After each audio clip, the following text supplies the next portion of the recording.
I'd like to take you back to last summer in my school's garden, where I set to work on raking and weeding dirt beds.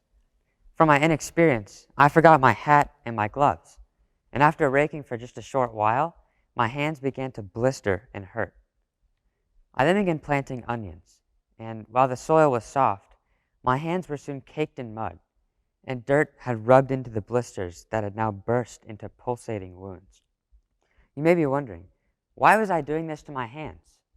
They were accustomed to typing essays on my computer, playing delicate notes on my violin, and simply having cutting-edge technology at my fingertips living in Silicon Valley. To rewind, I was initially working to fulfill my yearly service requirement for my school, and I thought an easy and fun way to get my service hours would be to do some work on my school's farm and garden. But once I experienced this world, I desired more work. And I ended up doing about 60 total hours of work on this farm. Not only did I discover that I was deeply interested in the practice of farming, especially sustainable farming, but I realized that what I did for service and now for fun, people do for their jobs every day. Fast forwarding a bit, I had the opportunity to explore this newly uncovered world on a more industrial farm in California's Central Valley. And it became clear that my limited experience with hard work was only a taste of reality. For a few days last summer, I worked on an almond farm, and one of my tasks was to clean up a recently uprooted orchard. I would drive this tractor a few feet at a time, stopping to pick up sticks left behind by a tree chipper. I would retrieve the sticks and throw them onto the trailer I was towing behind the tractor. Drive, stop, retrieve sticks, throw them onto the trailer for hours in the blistering hot sun. It was a parching hot August day, and the dust in the air was sticking to my sweating body, engulfing me like a tornado whenever I jumped down from the vehicle. Jobs on the farm like this one would often stain my hands and clothing. I looked down at my palms and I noticed new calluses. The labor was hardening my skin for more strenuous work in the future. As I worked, I began to realize that the jobs that made me uncomfortable for just a few hours were the daily procedures for so many who rely on farm work for their livelihood. So I began to take a closer look at the issues and the work common to this vocation. During my short-lived experience on the almond farm, the weather was intensely hot during the day, exceeding temperatures of 115 degrees Fahrenheit. Luckily, I could take breaks whenever I wanted, and I did. But I knew that those who do this work day in and day out don't have that luxury. I can only imagine how difficult tasks like picking vegetables or weeding fields or other physical jobs can weather a person. Further, difficult conditions like extreme temperatures, mental exhaustion, physical pain, or even working through sickness can be overlooked. And to compound matters, the climate seems to be yielding more problems. California's Central Valley and coastal areas are the major food production areas of the state.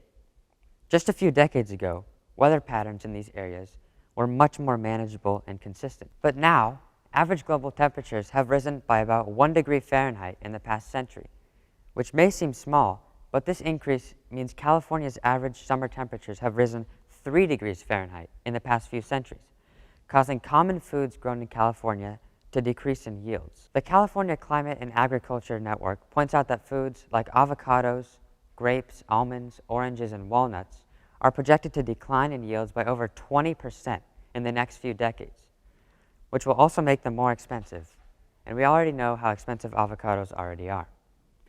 According to the International Food Policy Research Institute, higher temperatures eventually reduce yields of desirable crops while encouraging weed and pest proliferation. The climate has not only been destroying farmland due to floods, dry spells, and storms, but it has also negatively impacted field workers.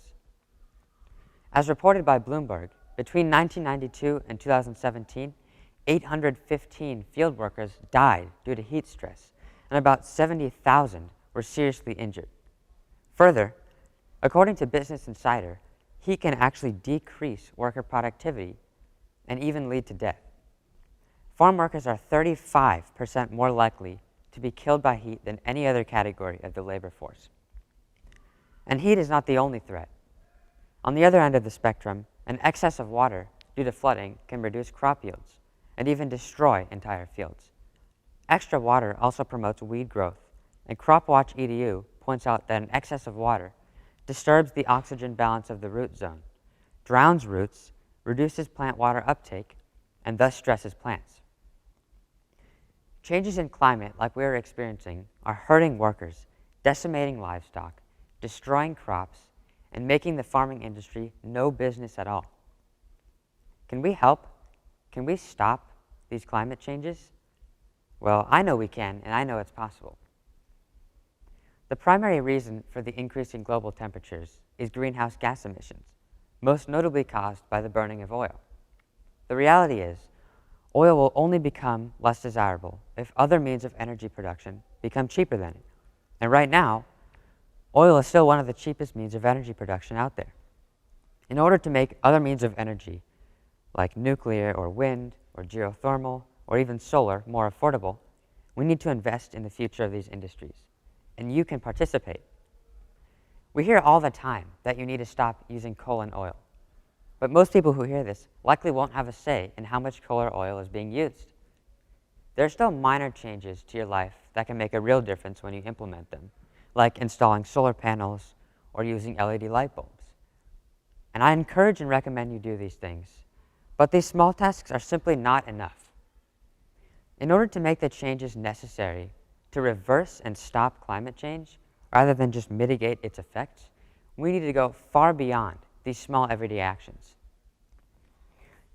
Industrial carbon production is the main cause of this problem.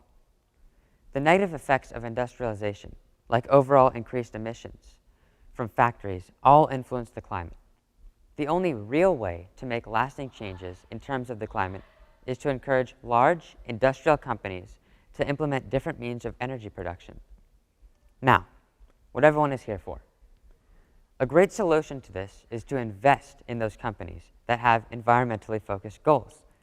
Invest in those companies with solar programs, the companies with efforts to remove single-use plastics from operations, or pledges of carbon neutrality, which, by the way, just means balancing what emissions are put out with efforts to remove or eliminate putting carbon dioxide into the air.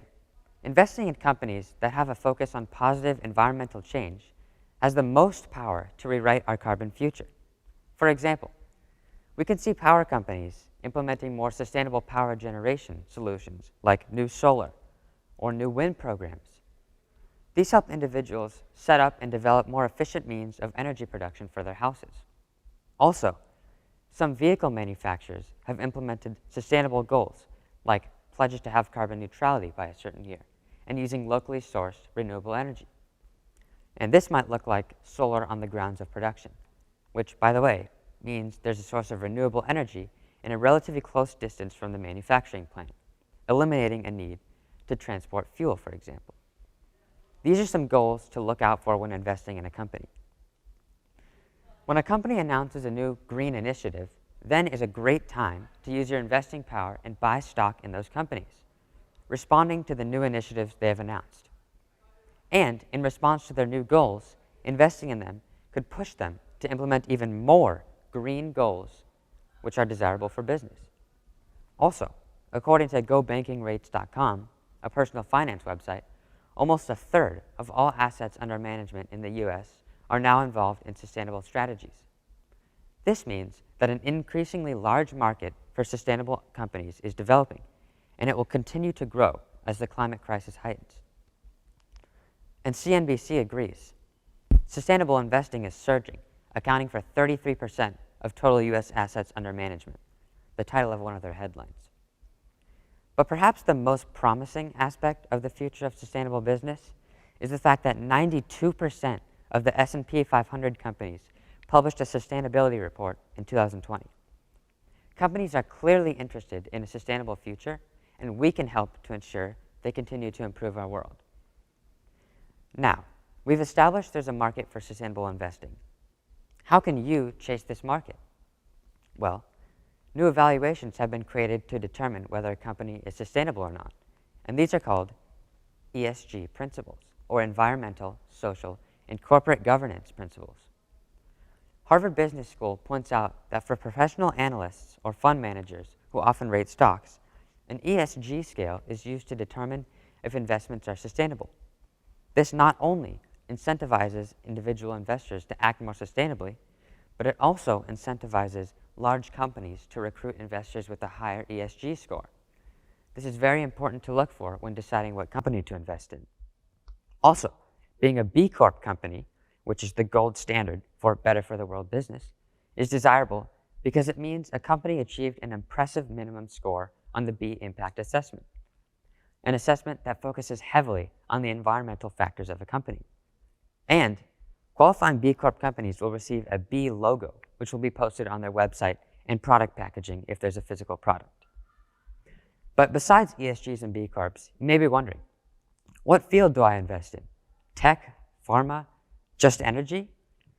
JP Morgan's wealth management website points out 3 promising categories you may want to consider investing in, and I agree. Water efficiency, specifically technologies in regard to drought.